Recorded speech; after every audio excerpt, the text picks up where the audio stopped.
지난주 전두환 전 대통령 90세 일기로 생을 마감했습니다. 이에 매체들이 게재한 사진이 크게 네 가지인데, 첫 번째는 대통령의 양복 차림으로, 또 두 번째는 보안사령관으로 마이크를 앞에 둔 모습, 또 푸른 수의의 제수 복장, 그리고 주름살에 늙은 얼굴을 게재했습니다. 양복 차림은 그래도 전 대통령이라는, 그리고 보안사령관 모습은 군부 구테타의 핵심이라는, 푸른 수의는 국민을 학살한 죄인이라는, 그리고 주름살에 늙은 얼굴은 세월의 흐름을 강조했을 것이라 생각이 듭니다.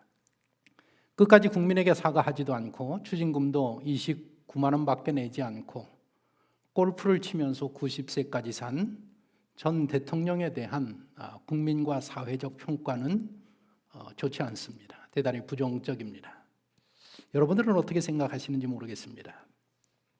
오늘 본문도 한 사람의 죽음을 배경으로 시작되는 스토리입니다. 예수님과 동갑내기였었던 세례 요한은 32살의 나이로 생을 마감합니다.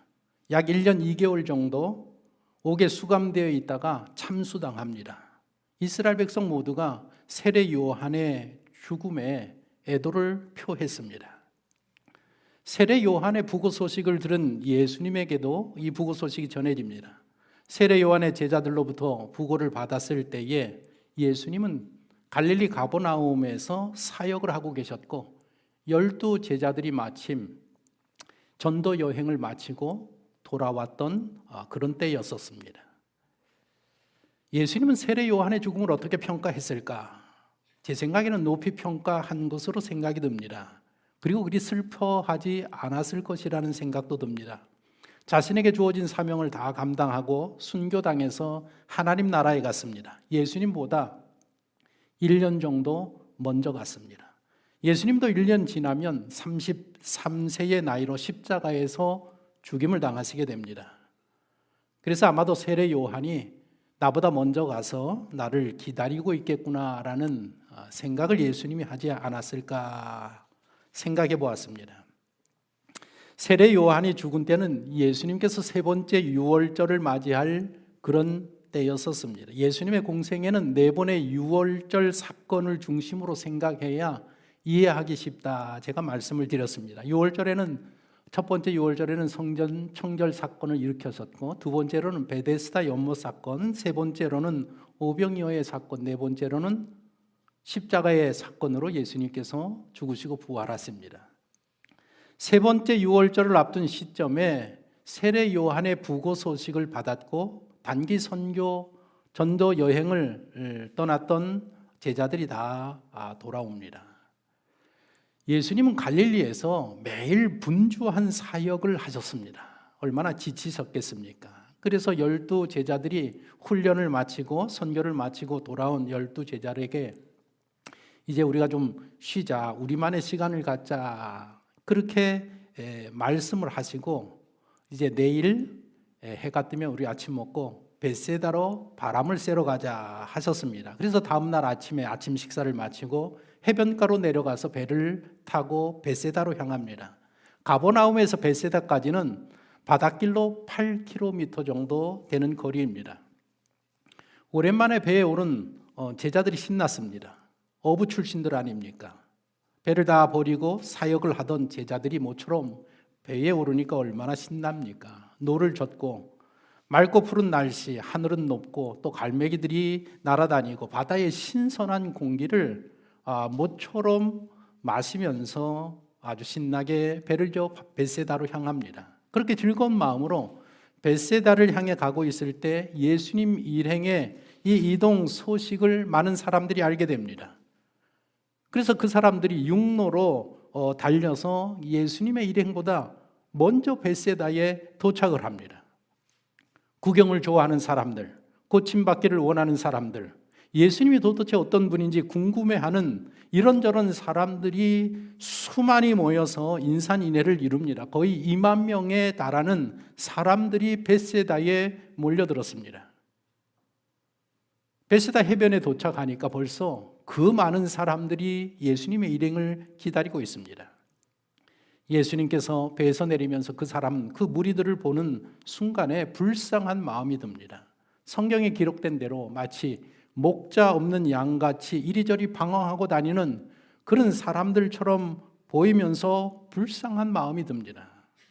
그래서 아픈 사람들을 치유하기 시작합니다. 눈먼 자, 걷지 못하는 자, 각종 질병으로 고통당하는 사람들을 일일이 다 고쳐주시고 그 사람들을 들판에 앉히시고 천국 복음을 들려주기 시작합니다. 예수님의 말씀이 얼마나 재미있는지 시간 가는 줄 모르고 사람들이 듣습니다. 벌써 시간이 오후 4시가 다 돼갑니다. 저녁 식사 시간이 됩니다. 그 당시에 사람들은 하루에 2끼 먹고 살 때였었습니다. 먹는 것도 대단히 단순했고 빵, 야채, 생선 정도이고 왕실이나 귀족들 같은 사람들만 고기나 산의 진미를 먹을 수 있었던 시대, 평민들, 서민들은 정말 먹기 어려운 그런 시대였었습니다.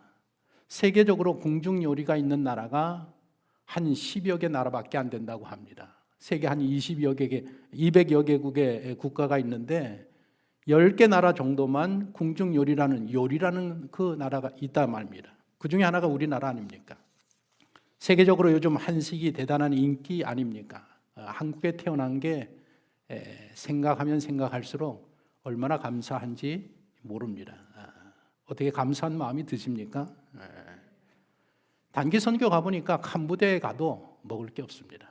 몽골에 가니까 먹을 게 양고기하고 특별한 음식이 뭔가 하면 호떡처럼 생겼는데 기름에 튀긴 만두. 정말 만두를 좋아하니까 제 입에는 맞는데 만두를 싫어하시는 분들은 몽골에 가니까 정말 먹을 게 없습니다. 저녁 먹을 때가 되었는데 2만 명의 사람들이 어떻게 식사 문제를 해결하겠습니까? 그런데 마침 좀 부유하게 사는 아이가 있었는데 어머니가 빵 5개하고 구운 생선 2마리를 싸줘서 그것을 가져왔습니다. 예수님께서 그 빵 5개와 생선 2마리를 손에 쥐시고 제자들에게 많은 사람들에게 가서 50명씩 그룹별로 앉혀라. 그래서 그 자리를 다 정돈시키고 예수님께서 그 빵과 생선을 손에 주시고 감사식 기도를 하십니다. 그리고 사람들에게 빵과 생선을 나눠주시기 시작합니다. 그런데 예수님의 손에서 그 빵과 생선이 멈추지 아니하고 나온다라는 것입니다. 그날 모인 장정이 5,000명이고 어린아이들, 여성들까지 하면 2만 명 되는 그 사람들 모두가 다 배불리 먹고도 남은 것을 거두니까 광주리에 12광주리가 남는 놀라운 기적이 일어났습니다. 우리가 가진 것이 아무리 적을지라도, 여러분들이 가진 것이 아무리 적을지라도 그것이 내 손에서는 어떤 역사가 일어나지 아니하지만 그것을 예수님의 손에 들어가면, 예수님이 그것을 붙드시면 그런 놀라운 기적이 일어나는 것입니다. 마스크 전도를 시작했습니다. 성도 한 분이 정말 작은 돈을 헌금하면서 마스크를 구입해 주시면 마스크 전도하겠습니다. 그런데 그 돈 가지고는 저희들이 마스크를 살 수가 없었습니다. 그래서 하나님께서 마스크 전도하라고 말씀하시는구나 보다. 그래서 어려운 시대지만 우리 마스크 전도 헌금을 제가 부탁을 드려서 260만 원, 공장에서 가장 최저 가격으로 가장 좋은, 대한민국에서 가장 좋은 마스크로 주문해서 1만 장 주문해서 이제 다음 주에 나눠드릴 겁니다. 그 작은 것을 통해서 틀림없이 하나님께서는 놀라운 오병이어의 기적을 일으킬 줄로 믿습니다. 여러분들이 가진 게 적다고 해서 걱정하지 마십시오. 누구 손에 들어가기만 하면 되는가 하면, 예수님의 손에 들리기만 하면 놀라운 역사가 일어날 줄로 믿습니다. 여기 이제까지 예수님이 행하시는 많은 기적들을 사람들이 경험했지만 이런 기적은 처음이었었습니다. 경제적인 문제를 해결합니다. 먹고 마시는 문제, 그것을 단번에 해결하는 기적을 사람들이 처음으로 경험합니다. 사람들이 흥분합니다. 흥분한 사람들이 말을 주고받습니다. 모세가 광야에서 선조들에게 만나를 통해서 먹는 문제를 해결해 주시지 않았느냐? 예수님도 우리에게 먹는 문제를 모세처럼 해결해 주시는 분이시구나. 그리고 그때 모세가 말하기를 때가 되면 하나님이 나와 같은 선지자를 보내줄 텐데 그의 말을 들으라고 하지 않았는가? 바로 저분이 모세가 예언했던 그 선지자가 아니냐? 이런 말들이 오고 가면서 흥분한 무리들이 그 자리에서 예수님을 왕으로 세우고자 합니다. 저분이 왕이 되시면 모세처럼 우리를 구원해 주실 것이다. 모세가 이집트의 속박에서 구원해 준 것처럼 우리를 헤롯과 이 로마의 속박으로부터 구원해 주시지 아니하겠느냐? 얼마나 놀라운 기적과 역사를 통해서 이루시지 않겠느냐? 무리들이 그렇게 흥분해서 움직이는 그 움직임에 12 제자들도 흥분을 감추지 못합니다. 특히 12 제자 가운데 열심당 출신인 가룟 유다. 가룟 유다의 사상은 이 나라를 정복해야 돼, 뒤집어 엎어야 된다라는 구테타를 일으켜서 나라를 세우고 로마를 다 물리치고 헤롯을 쫓아내고 그리고 나라를 세워야 된다라는 사상을 가진 제자가 가룟 유다였었습니다. 가룟 유다가 흥분한단 말입니다. 분위기가 그렇게 흘러가니까 예수님께서 제자들을 불러서 야 먼저 집으로 돌아가라, 내가 따라가겠다라고 말씀을 하십니다. 본문 22절을 보십시오. 예수께서 즉시 제자들을 재촉하사 자기가 무리를 보내는 동안에 배를 타고 앞서 건너편으로 가게 하시고, 여기서 재촉한다라는 단어는 굉장히 강한 동사입니다. 지시한다라는 의미보다도 강요한다, 강제적으로 한다라는 의미를 가진 단어입니다.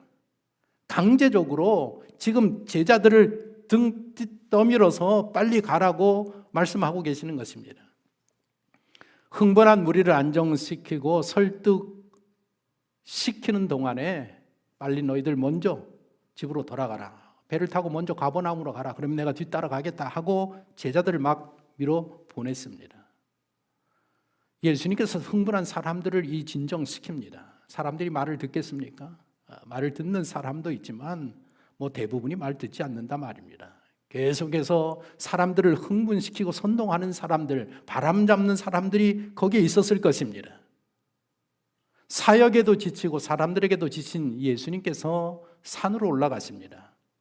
내가 좀 쉬었다 내려오겠다 그러면서 산으로 올라가십니다. 심리학에서 남자들은 누구나 왕이 되고 싶어 하는 욕구를 가지고 있다고 합니다. 그래서 남편들이 아내에게 바라는 것이 3가지라고 합니다.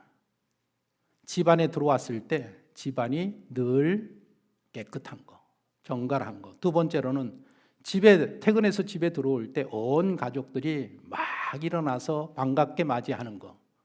3번째로는 언제라도 집에 들어가면 늘 식사가 준비되어 있는 거. 요즘 이런 이야기 하면 여성분들 난리 날 겁니다. 말하기도 사실 좀 그런데 어쨌든 간에 이 3가지 바람의 밑바닥에 있는 이 욕구가 남자들이 왕이 되고 싶어 하는 욕구라는 것입니다. 우리나라에도 요즘 정치권에 왕이 되고 싶어 하는 사람들이 얼마나 많이 있습니까?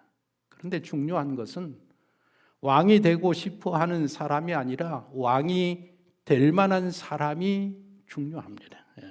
그러니까 이번에 선거할 때에 정말 왕이 되고 싶어 하는 사람이 아니라 왕이 될 만한 사람을 왕으로 세울 수 있는 그런 분별력이 우리 국민에게 있어야 하는 것입니다. 예수님께서는 정치적인 왕이 되기를 원하지 않으셨습니다. 흥분한 무리를 뒤로 하시고 산으로 올라가십니다. 산으로 올라가시니까 날이 저뭅니다. 산에 오르신 예수님께서는 정말 오랜 시간 기도하십니다. 성경을 보면 날이 저물 때부터 새벽 3시 정도까지, 그러니까 한 7시간, 8시간 이상을 예수님께서 기도하셨습니다. 예수님께서 제자들을 구하러 바다로 간 시간이 밤 사경이라고 오늘 본문에 기록하고 있습니다. 유대인들은 저녁을 3부분으로 구분을 했고 로마 사람들은 4부분으로 구분했답니다. 그런데 당시에 이 이스라엘이 로마의 통치를 받던 그런 시대니까 마태복음을 기록한 마태가 저녁을 구분하는 방법을 로마 사람들의 방법으로 선택을 해서 사경이라는 단어를 썼습니다. 일경은 저녁 6시부터 저녁 9시를 1경이라고 하고 2경은 저녁 9시부터 12시, 3경은 12시부터 새벽 3시, 4경은 새벽 3시부터 새벽 6시를 4경이라고 말합니다. 산에 오르신 예수님께서 해가 진 후부터 4경이 되는 새벽 3시까지 기도하셨다고 기록을 했으니까 적어도 7시간 정도는 기도하고 계신 것입니다. 기도하는 중에 예수님은 제자들이 위기에 빠진 것을 알게 됩니다. 새벽 3시에 기도를 마친 예수님은 제자들이 있는 곳으로 찾아갔습니다. 본문 25절을 보십시오. 밤 4경에 예수께서 바다 위로 걸어서 제자들에게 오시니, 바다 위를 걸어서 제자들에게 가셨다 기록하고 있습니다. 본문에서 세 가지의 기적을 볼 수 있는데 예수님께서는 제자들이 바람 때문에 앞으로 가지 못하고 있다는 것을 벳세다 산에서 이미 알고 계셨습니다. 두 번째로는 제자들이 지금 바다 어느 지점에 있는지 그 산에서 이미 정확하게 알고 계시다는 것입니다. 그리고 예수님께서 무리를 걸어서 제자들에게 가셨습니다. 이런 기적들이 일어나고 있습니다. 이 마태복음서, 마태, 마가, 누가, 요한복음이 말하는 주제가 무엇인가 하면 두 가지입니다. 예수님은 누구시냐? 예수님은 이 세상에 무엇하러 오신 분이신가? 이것을 우리들에게 가르치고 말하고 있는 성경입니다. 예수님은 누구신가? 하나님의 아들이시라는 것입니다. 예수님이 이 세상에 무엇하러 오셨느냐? 제자들을 구원하는 것처럼 죄인들을 구원하기 위해 오셨다. 이것이 사복음서에서 말하는, 아니 성경 66권이 말하는 주제가 바로 이것입니다. 하나님의 아들이시기 때문에 제자들이 위기에 빠진 것을 알고 계십니다. 하나님의 아들이시기 때문에 제자들이 지금 어느 지점에 있는 것도 알고 계십니다. 하나님의 아들이시기 때문에 물 위를 걸어서 가시는 것입니다. 성경을 보면 바다 위를 걸으시는 하나님에 대한 구절에 대한 구절들이 나와 있습니다. 여기 보면 욥기서를 보면 그가 홀로 하늘을 펴시며 바다 물결을 밟으시며, 시편에는 주의 길이 바다에 있었고 주의 곧은 길이 큰 물에 있었으나 주의 발자취를 알 수 없었나이다.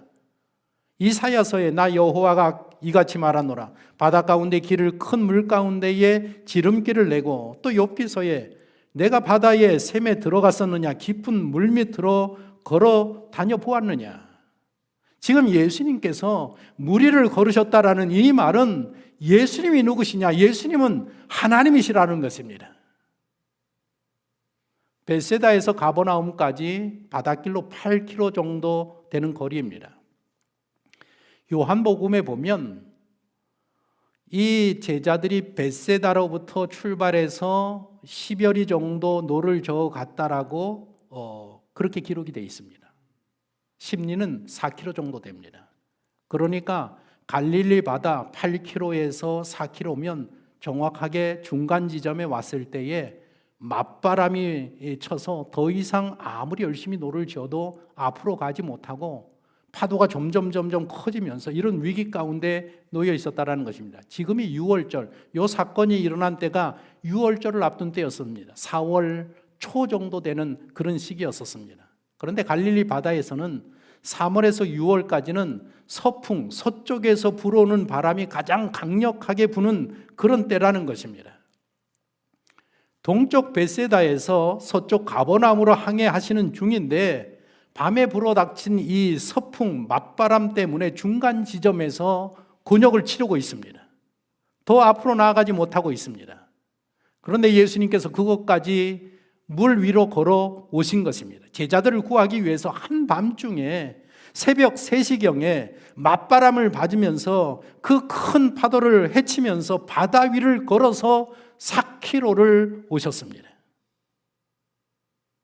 예수님은 여러분에게 그런 분이십니다. 당신이 지쳐있고 어려움 가운데 생명의 위기를 느끼고 있을 가운데에 예수님은 모든 환경을 초월해서 당신이 있는 곳까지 찾아오시는 예수님이신 것을 믿으시기를 바랍니다.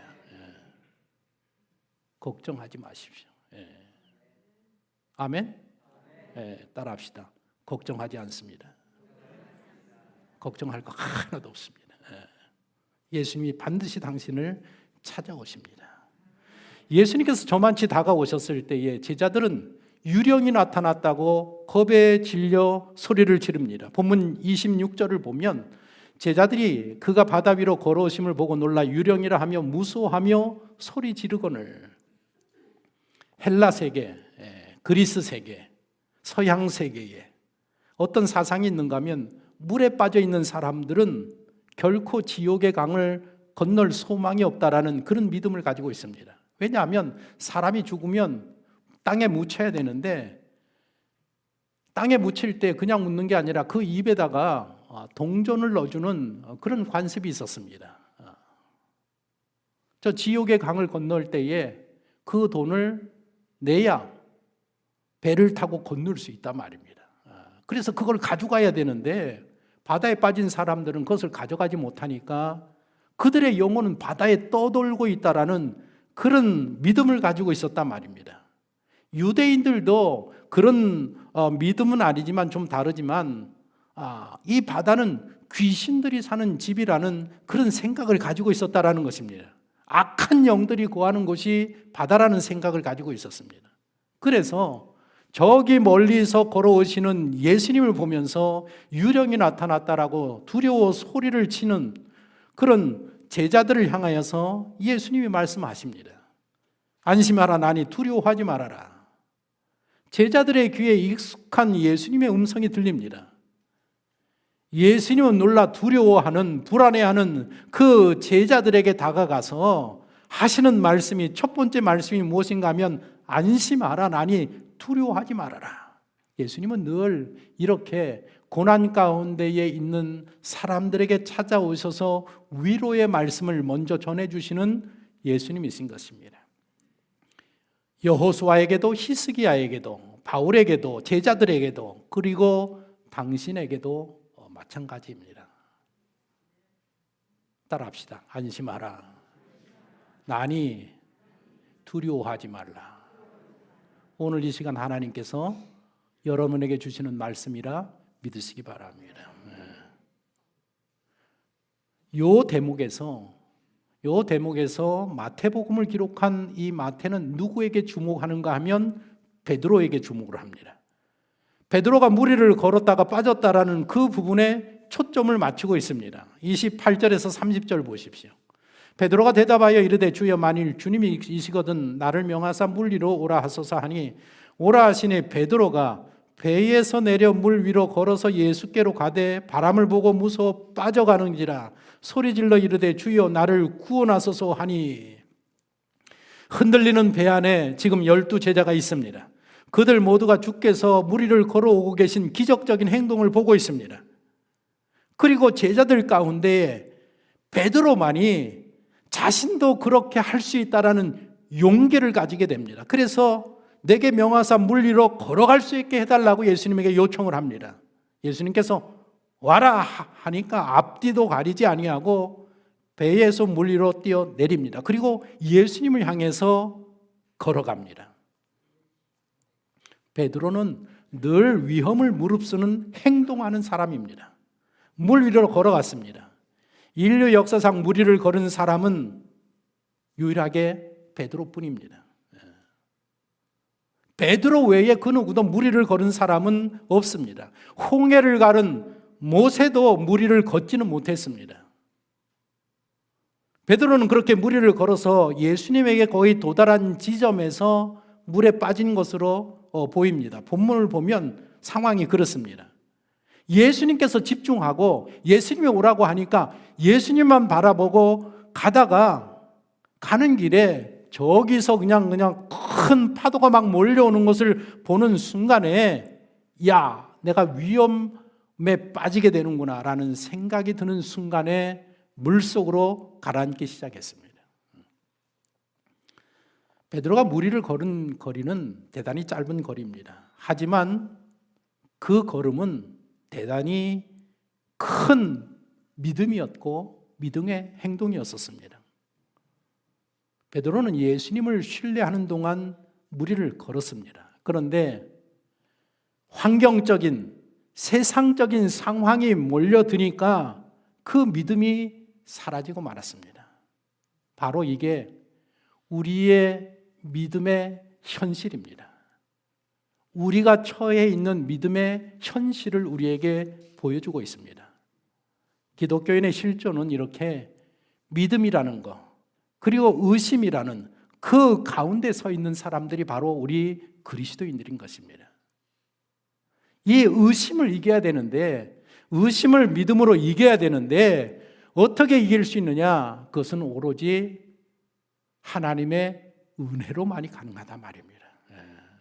하나님이 그 의심을 떨쳐줄 수 있는 믿음을 하나님이 베풀어 주셔야 온전한 믿음을 갖게 되는 것입니다. 그래서 우리는 늘 이렇게 기도해야 합니다. 마가복음에 간질병 환자를 둔 아버지처럼 기도를 해야 합니다. 뭐라고 했습니까? 내가 믿나이다.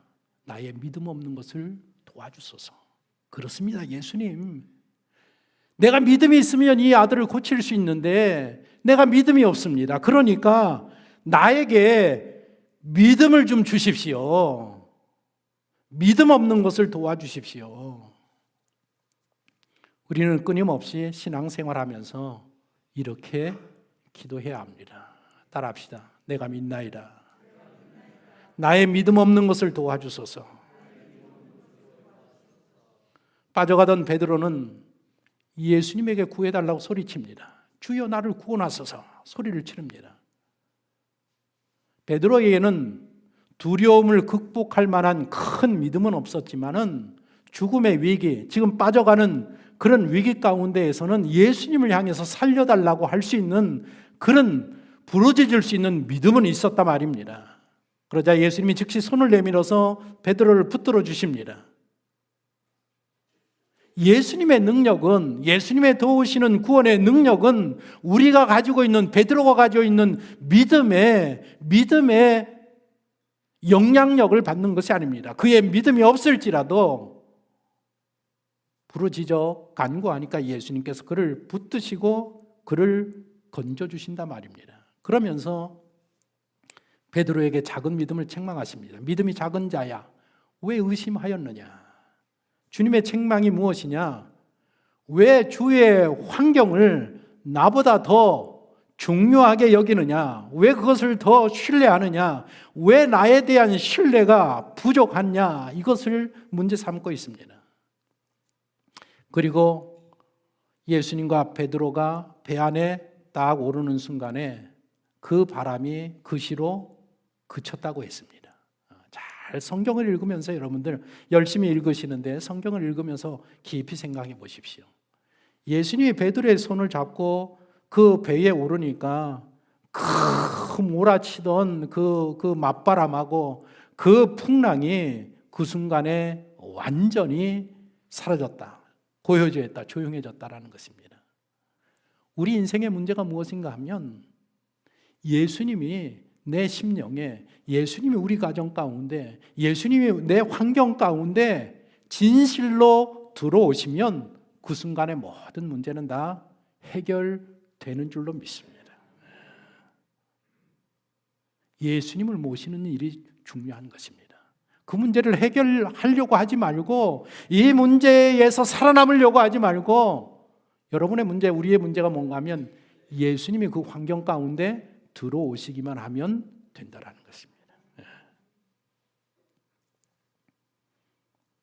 그러자 제자들이 절하면서 고백하지 않습니까? 33절 보십시오. 배에 있는 사람들이 예수께 절하며 이르되 진실로 하나님의 아들이로소이다 하더라. 지금 이 제자 마태가 우리들에게 하고 싶어하는 이야기가 바로 이거라 말입니다. 예수님이 누구시냐? 예수님은 하나님의 아들이라 말입니다.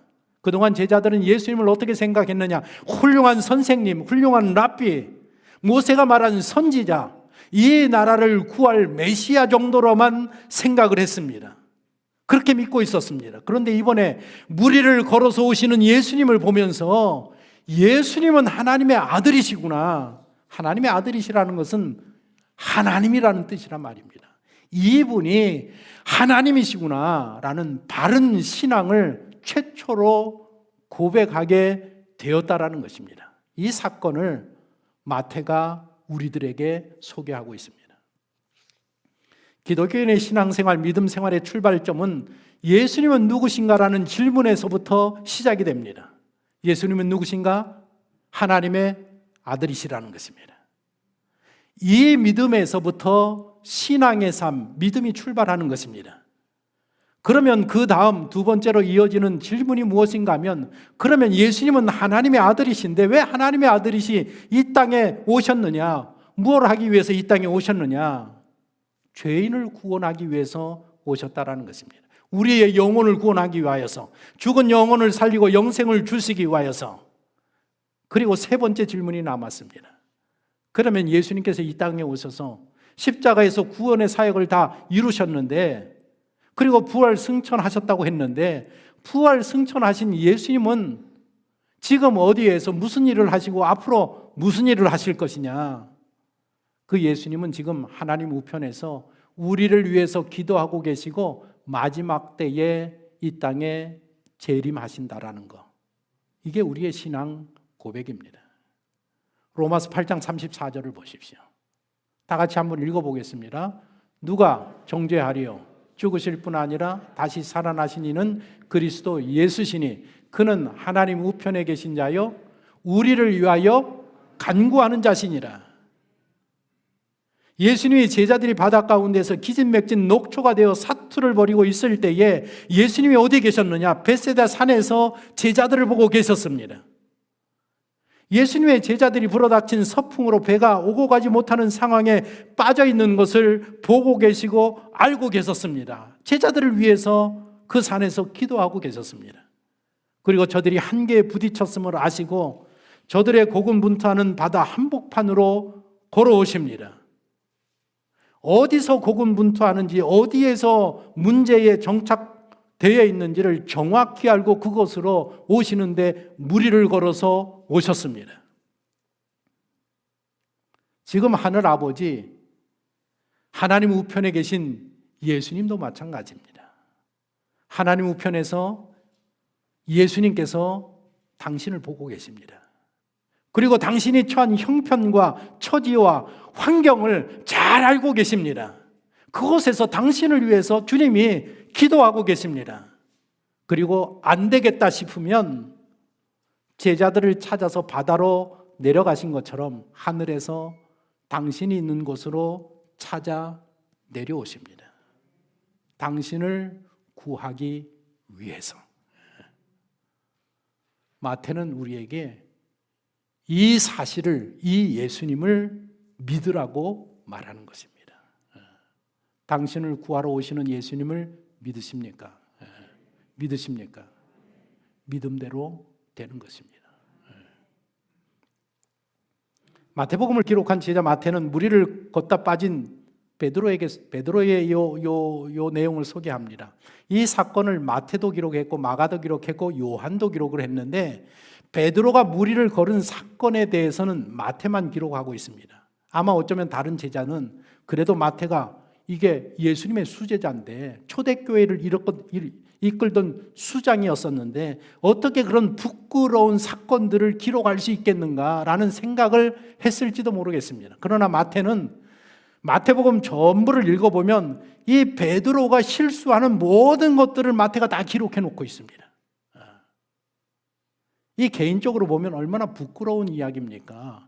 무리를 걷다가 빠졌다라는 거, 무리를 걸었다라는 것을 보지 않고 사람들은 걷다가 빠졌다라는 것을 생각하기 때문에 개인적으로는 굉장히 수치스럽고 부끄럽고 실패한 모습이란 말이에요. 그것을 기록하고 있습니다.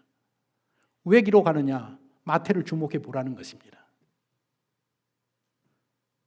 베드로를 주목해 보라는 것입니다. 베드로가 어떤 사람이었었는데 어떻게 믿음의 사람이 되었고 반석이 되었고 초대교회를 이끌어내는 수장이 되었는지, 그리고 마지막에 어떻게 순교하는 대단한 믿음을 가졌는지 기록에 보면 전해져 오는 이야기를 보면 마태는 베드로는 순교를 당하지 않습니까? 십자가를 거꾸로 지고 순교를 당할 때에 베드로가 순교를 당하기 전에 베드로의 아내를 먼저 십자가에 달았다라는 것입니다. 그러니까 자기가 죽기 전에 사랑하는 아내가 그 십자가에서 고통당하면서 죽는 모습을 다 지켜보고 있는 것입니다. 전해져 오는 이야기의 기록을 보면 그렇습니다. 그때에 베드로가 아내에게 다가가서 뭐라고 이야기했는가 하면, 여보, 예수님만 생각하십시오. 예수님만 생각하십시오. 그렇게 이야기하고 아내를 먼저 보내고 자기가 십자가에 달릴 때에 예수님이 이렇게 달리셨는데 내가 어떻게 감히 예수님처럼 죽을 수 있겠느냐. 나를 거꾸로 달라. 그리고 죽은 사람이 베드로 아닙니까? 얼마나 대단한 믿음입니까? 지금 이 마태복음을 기록한 마태는 베드로가 어떤 사람이 되었는지, 이 베드로는 이렇게 물에 빠지는 사람, 예수님을 부인하는 사람, 예수님에게서 도망가는 그런 사람이었었지만 이 사람은 반석이 되었고 천국의 열쇠를 진 믿음의 사람이 되었다라는 것입니다. 어떻게 그가 그 실패를 극복하고 어떻게 믿음의 사람으로 성장해 갔는지 그 과정을 우리들에게 마태복음을 통해서 보여주고 있습니다. 베드로는 실패 가운데 제자가 되기를 모든 사람들의 모델이 된 사람이 사도 베드로입니다. 우리가 여기서 이 믿음이 무엇이냐? 믿음이라는 것은 소유물이 아닙니다. 내가 믿음을 가지고 있어. 이 소유물이 아니라 믿음은 활동, 명사가 아니라 동사라 말입니다. 그래서 영어로 faith is action이라고 합니다. 믿음은 무엇인가 하면 행함이라 말입니다. 따라합시다. 믿음은 행함이다. 뭐라고요? 믿음은 행함이다. 베드로에게는 믿음이 있었기 때문에 물 위로 뛰어드는 행동을 할 수 있었단 말입니다. 나는 예수님을 믿습니다. 예수님이 나를 걷게 하실 줄로 믿습니다. 하지만 나는 뛰어들지 않습니다. 믿음이 아니라 말입니다. 그래서 믿음이 적은 자들은 그 적은 믿음을 훈련해야 된다. 베드로처럼 그 믿음이 적었었는데 그가 어떻게 큰 믿음의 사람이 되었는가? 훈련을 통해서, 실패를 통해서. 우리에게 믿음이 있는데 믿음을 사용하지 아니하면 사용하지 아니하는 근육이 퇴화되는 것처럼 그 있는 믿음마저 퇴화되는 것입니다. 믿음은 액션인 것입니다. 행동이란 말입니다. 오늘부터 로스앤젤레스 LA 스타디움에서 화요일까지 BTS 공연이 있습니다. 캘리포니아 지금 난리 났습니다. 세계 각국에서 이 코로나인데도 어마어마한 젊은이들이 지금 줄 서서 티켓팅 다 하고 기다리고 있습니다. 티켓이 얼마인지 아십니까? 가장 싼 게 $700. 우리나라 돈으로 한 80만 원. 가장 비싼 자리가 한 300~400만 원 합니다. 다 매진되고 4일 동안 매진되고 지금 뭐 난리 났습니다. 아마 지금 첫 번째 공연 하고 있을 겁니다. LA에서. 그런데 이번에 무슨 일이 있었는가 하면 다운 증후군을 앓고 있는 해리슨 켄실라라는 이 소년이 BTS 콘서트 입장권을 사기 위해서 이제 알바를 하고 모금 활동을 벌였습니다. 지난 9월부터 저 소년이 BTS 공연에 참석하기 위해서 이웃집에 가서 마당을 쓸면서 용돈을 벌기 시작했습니다. 그런데 그 입장권을 사기에는 뭐 얼마나 힘들겠어요. 얼마 벌겠습니까? 그래서 그 엄마가 애타게 생각해서 이 아이 하는 것들을 영상으로 찍어서 올렸습니다. 고펀드미라는 거기에 올려서 우리 아이가 이렇게 열심히 하니까 좀 십시일반 도와주십시오. 그래서 영상도 올려서 많은 분들이 이렇게 후원을 해서 지난 25일까지 $3,500, 한 417만 원이 모금이 되었습니다. 그런데 이 소식을 접한 그 캘리포니아 소파이 스타디움 측에서 이 소식을 알게 되어서 100만 번째 스타디움 입장객으로 선정을 해서 가족 입장권을 다 주고 BTS 기념품을 다 내주었습니다. 최고의 자리에 내주었습니다. 아마 지금 이 시간에 가족들과 함께 공연을 보고 있으리라고 생각이 듭니다. 믿음이 무엇이냐? 따라합시다. 구하고 찾고 두드리는 것. 구하라, 찾으라, 두드리라 말씀하지 않습니까? 마태는 우리들에게 도전하라는 것입니다. 믿음으로 도전해 보라는 것입니다. 과감하게 배에서 뛰어 내려보라는 것입니다. 예수님을 믿는 믿음으로 뛰어내리면 환경을 극복하고 무리를 걷는 역사를 이뤄낼 수 있다라는 것입니다. 그렇게 될 줄로 믿습니까? 믿음은 바라는 것들의 실상이라고 했습니다. 이번 한 주 우리의 믿음이 다 그 물에 빠져가는 그런 믿음, 물 위로 뛰어들 수도 없는 그런 믿음입니다. 그러나 믿음은 어떻게 성장하느냐? 믿음의 사람은 어떻게 되어져 가느냐? 예수님을 진실로 신뢰하고 그분에게 초점을 맞추고 환경을 바라보지 말고 믿음으로 액션하면 내 속에 있는 작은 믿음이 점점 커지면서 결국에는 믿음의 반석이 되고 천국의 열쇠를 지게 되고 주 앞에 큰 영광을 돌리는 믿음의 사람이 될 수 있는 것입니다. 이번 한 주 우리의 인생은 무리를 걸어야 되는 인생입니다. 두려워하지 마시고 배 안에서 두렵다고 막 배를 잡고 이러지 마시고 과감하게 손을 넣고 예수님이 오라 하시면 뛰어내릴 수 있는, 그래서 한번 무리를 걷는 그런 인생을 살아가는 청파중앙교회 성도가 되시기를 예수 그리스도의 이름으로 축복합니다.